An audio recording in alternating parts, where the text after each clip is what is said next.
అతి పరిశుద్ధుడగు క్రీస్తేసు నామమందు ప్రియులగు సహోదరులారా, ఈనాటి వాక్కు సందేశము ద్వారా ఆ దేవాది దేవుడు మిమ్మందరిని హేరాళముగా ఆశీర్వదిస్తూ ఉన్నాడు.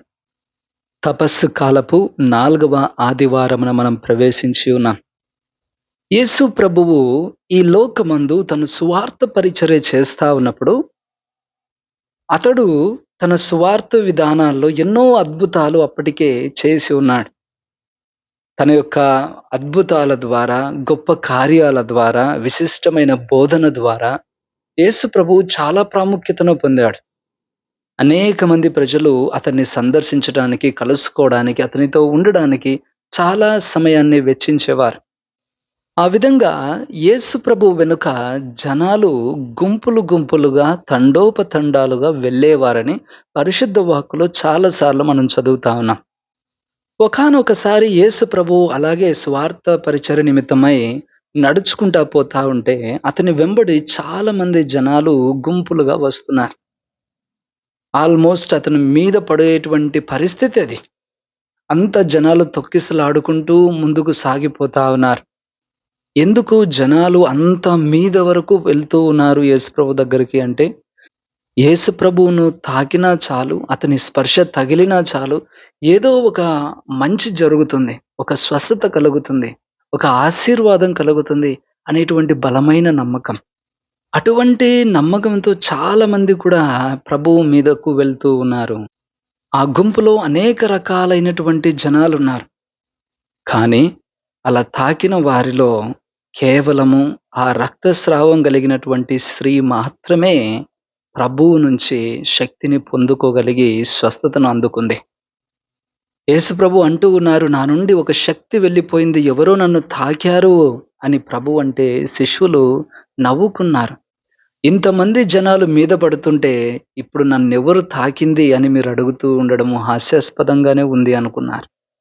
కారణం, ఆ ఒక్కరి స్వస్థత నిమిత్తమై క్రీస్తు నుండి శక్తి బయటకొచ్చింది. అదేవిధంగా సమాజంలో పెద్ద హోదాలో ఉన్నది ఈ పరిసయ్యులు, ధర్మశాస్త్ర బోధకులే. ప్రభువు ఇప్పుడు ఇంత ప్రాముఖ్యతను పొందుకున్నాడు కాబట్టి వారు అనుకుంటూ ఉండేవారు, మేము సమాజంలో హోదా కలిగిన వాళ్ళం, ఇతడు ఎప్పుడు మా దగ్గరే ఉండాలా, మా దగ్గర ఉండడానికి ఇతడే మాతో పాటుగా రావాలి అనేటువంటి ఆలోచన స్థితిలో వాళ్ళు ఉన్నారు. కానీ ప్రభువు మాత్రము సుంకరులను, పాపులను వెతికి మరీ వారి దగ్గరికి వెళ్ళి ఉండేవాడు. అంటే మనం ఇక్కడ గమనించండి ప్రియులకు సహోదరులారా, అంతమంది ప్రభువు నుంచి స్వస్థత కోసమని ఎదురు చూస్తా ఉంటే, వారిలో ఒక్కరు మాత్రమే, ఆ ఎన్నిక చేయబడిన వ్యక్తికి మాత్రమే ఆ శక్తి అనేది లభిస్తుంది. ఎంతో హోదా కలిగిన వారంతా కూడా ప్రభు తమతో పాటు ఉండాలని కోరుకుంటే, ప్రభువు మాత్రము పేదలైనటువంటి వారి యొక్క సహవాసంలో ఉంటూ ఉన్నాడు. క్రీస్తు యొక్క ఈ ఆలోచన ధోరణి, విధానం అనేది చాలా ప్రత్యేకంగా, భిన్నంగా ఉంటుంది. ప్రజలందరూ ఒక విధంగా ఆలోచిస్తే, క్రీస్తు మాత్రము భిన్నమైనటువంటి ఆలోచన ధోరణిని కలిగి ఉంటారు. అక్కడ ధర్మశాస్త్ర బోధకులంతా ఒక విధమైనటువంటి బోధన చేస్తే, ప్రభువు మాత్రము అంతకు మించినటువంటి భిన్నమైనటువంటి బోధనా విధానాన్ని వారికి తెలియజేశాడు. ప్రియులకు సహోదరులారా, మానవులమైనటువంటి మనకు దేవుని యొక్క ఆలోచన తీరుకు ఉండేటువంటి ఒక భిన్నమైన తత్వము ఇక్కడ బయటపడుతుంది. ఏదైనా ఒక విషయాన్ని అంచనా వేయడంలో మనకంటూ కొన్ని విధానాలుంటాయి. ఒక్కొక్కరు ఒక్కో విషయాన్ని ఒక్కో విధంగా ఆలోచిస్తారు. అదే విధంగా మనిషికి, దేవునికి ఆలోచన విధానములో చాలా విస్తృతమైనటువంటి దూరం ఉంది అని మనం తెలుసుకోవాలి. మానవులుగా మనము కనిపించేటువంటి ఒక వస్తువును, ఒక అంశాన్ని అంతే చూస్తాం. దాన్ని దాటి మనం చూడలేం. కానీ దేవుని దృష్టికి ఏది ఆటంకం కాదు. అతడు ఏది చూసినా సంపూర్ణంగా అతడు పరిశీలించగలడు. ఈనాటి మొదటి పట్టణంలో ఆ ప్రభు యొక్క ఆలోచన విధానము ఎంత ప్రత్యేకంగా ఉంటుందో మనకు తెలియజేస్తూ ఉన్నాడు. సమూయేలు మొదటి గ్రంథము 16వ అధ్యాయమందు దావీదును దేవుడు ఎన్నుకున్నటువంటి తీరును మనం ఇక్కడ చదువుతా ఉన్నాం. ఇజ్రాయేలు యొక్క మొదటి రాజు అయిన సౌలు దేవుని యొక్క ఆత్మను అతడు పోగొట్టుకున్నాడు. దేవునికి వ్యతిరేకంగా అతడు ప్రవర్తించడం ద్వారా అతడు దైవ కృపను పోగొట్టుకున్నాడు.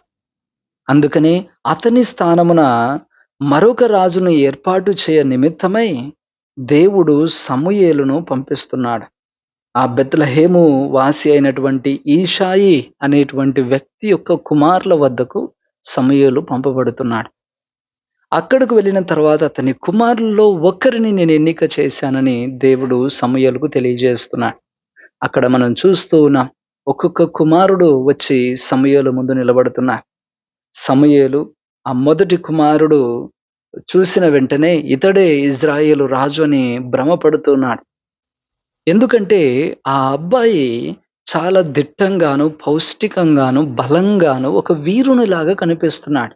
రాజు అనేటువంటి వ్యక్తి ఒక వీరుడై ఉండాలి, ఎదిగిన వాడై ఉండాలి. కాబట్టి అతన్ని చూసిన వెంటనే ఇతడే రాజయ్యి ఉంటాడు అనేటువంటి ఒక ఆలోచనలో పడిపోతూ ఉన్నాడు.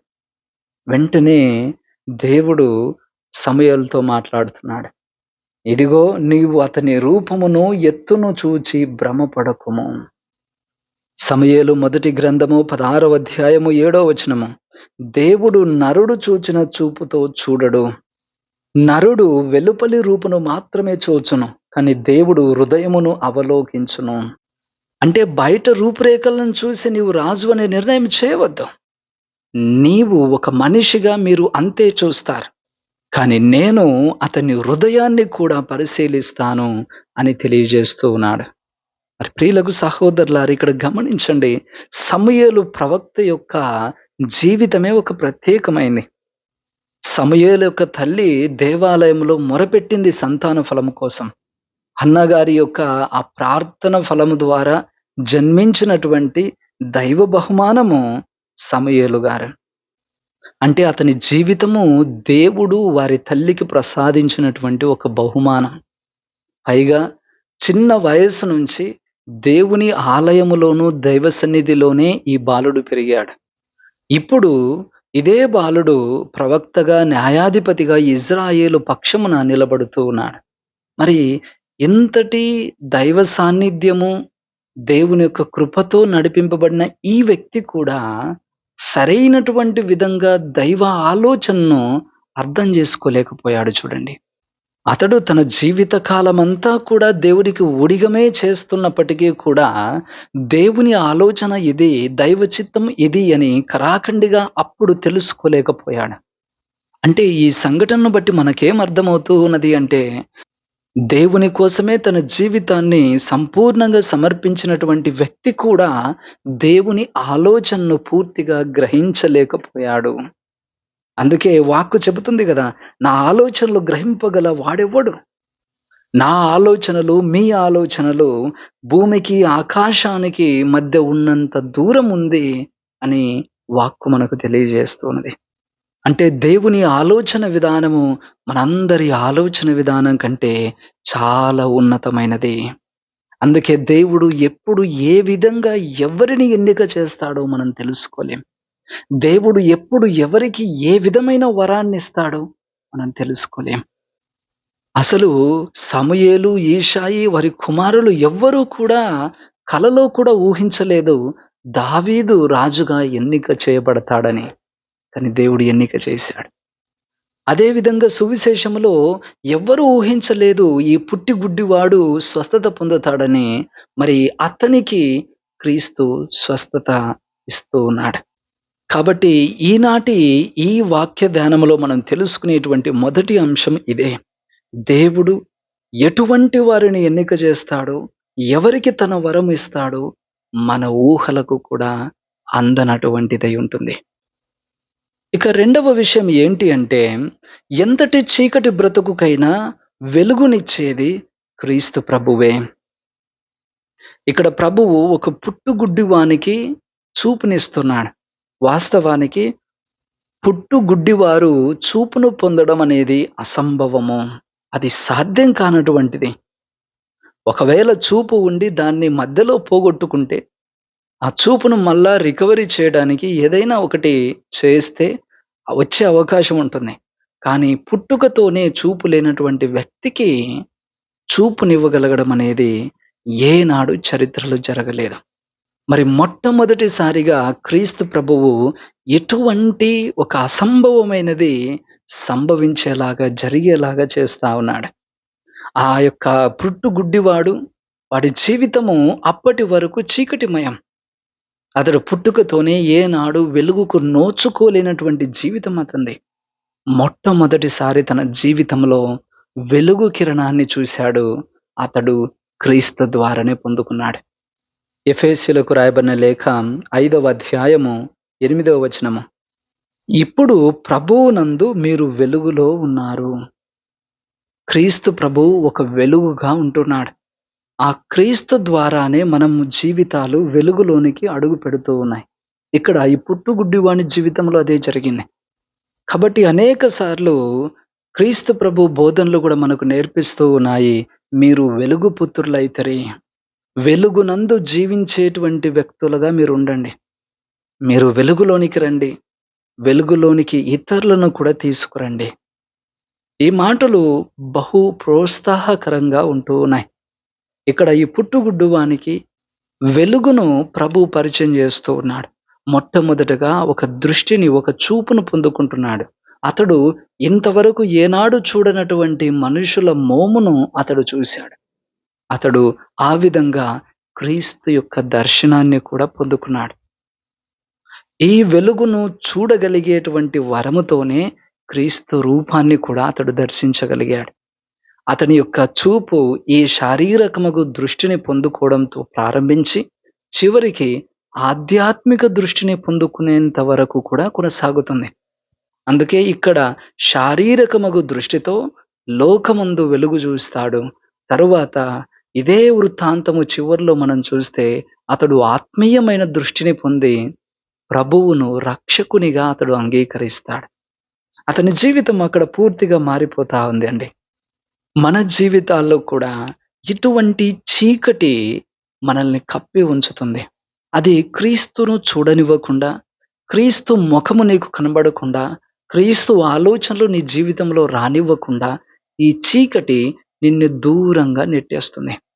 అందుకే దేవుని సన్నిధికి, దేవుని కృపకు, దేవుని ఆశీర్వాదానికి నువ్వు దూరమై బ్రతుకుతుంటావు. అందుకనే క్రీస్తు వెలుగు నీకు కావాలి. క్రీస్తు నిన్ను సందర్శిస్తాడు. ఇదే వెలుగును నీకు పంచడం కోసం. ఆనాడు ఎలాగైతే ఆ యొక్క పుట్టుగుడ్డివానికి ప్రభు వెలుగునిచ్చాడో, అదే విధంగా నీ ఆత్మీయమైనటువంటి కన్నులను తెరచి నీ జీవితానికి ఒక వెలుగును పరిచయం చేయడానికి ప్రభు నీ జీవితంలో వెలుగును కలగజేస్తాడు.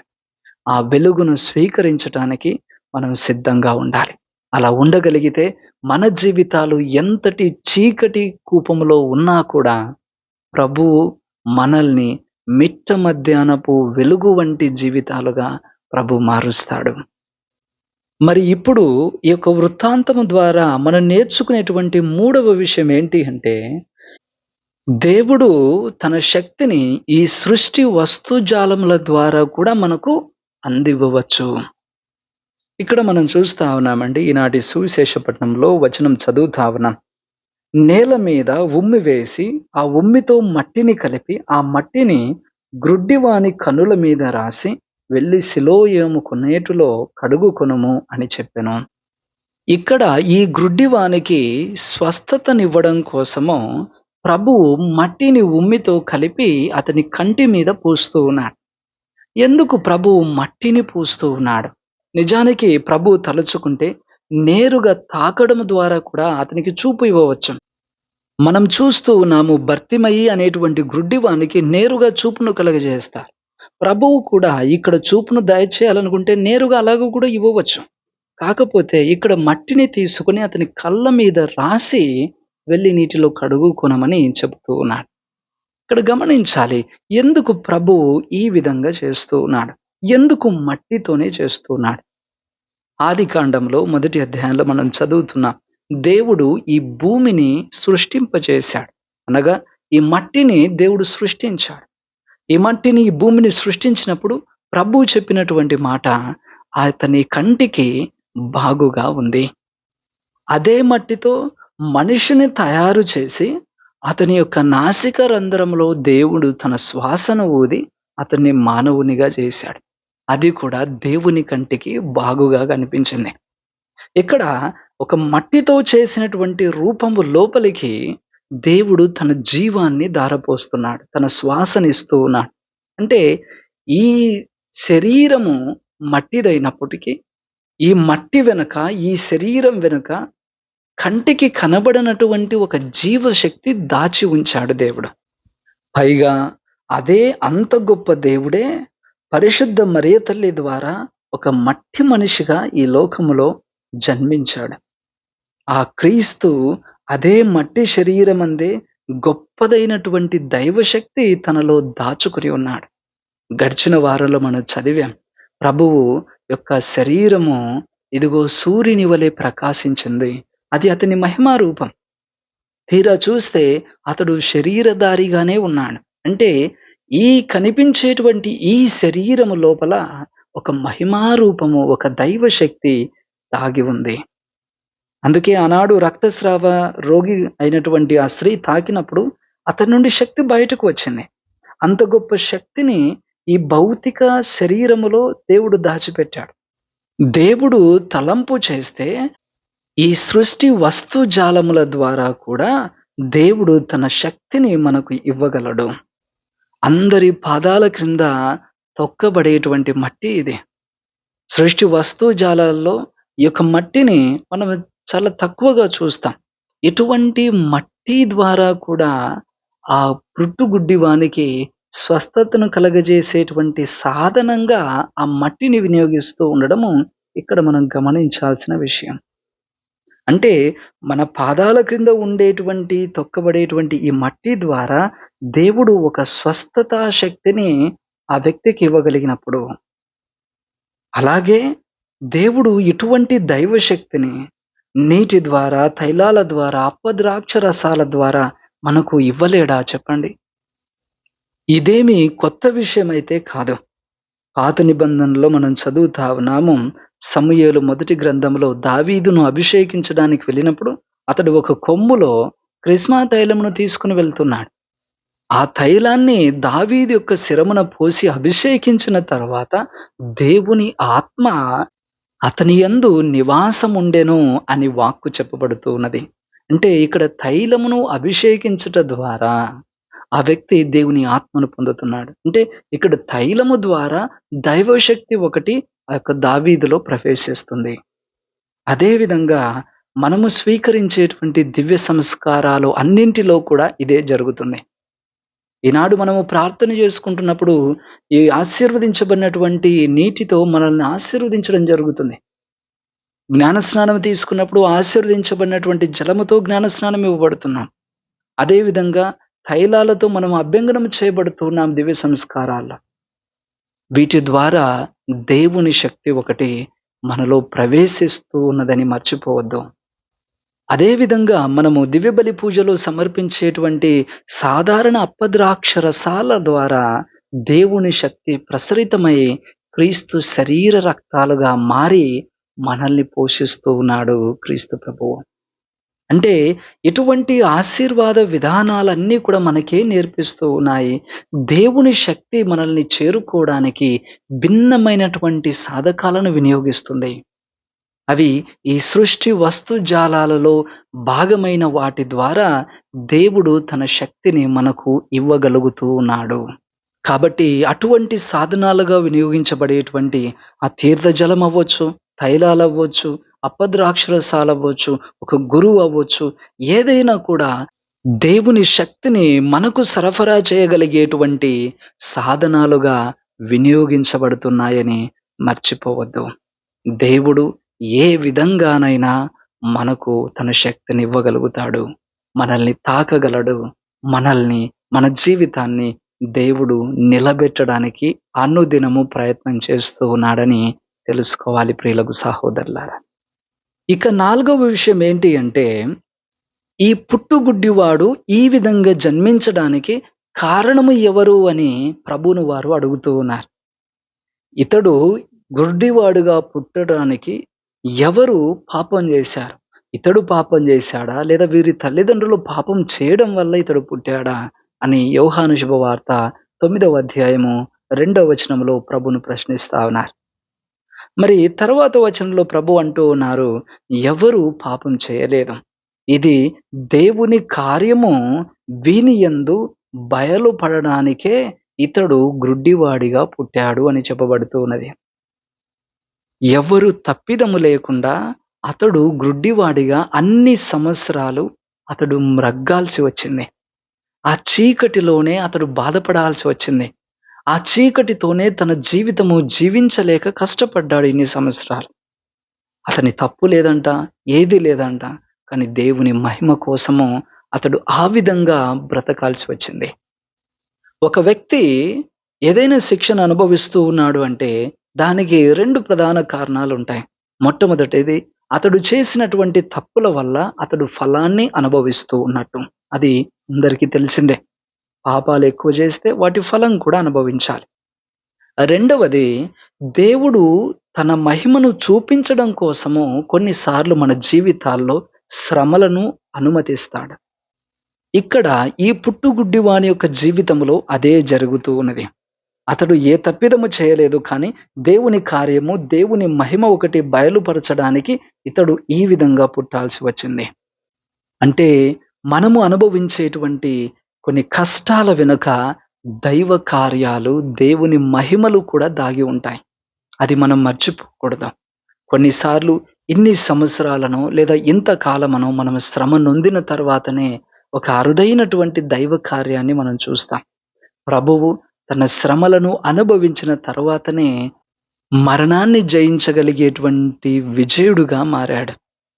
అదే విధంగా అనేక మంది జీవితాల్లో కూడా వచ్చేటువంటి శ్రమలకు ఒక రక్షణ విలువ ఉంటుంది అని చెప్పడంలో ఇక్కడ ఒక అంతరార్థం ఉంది.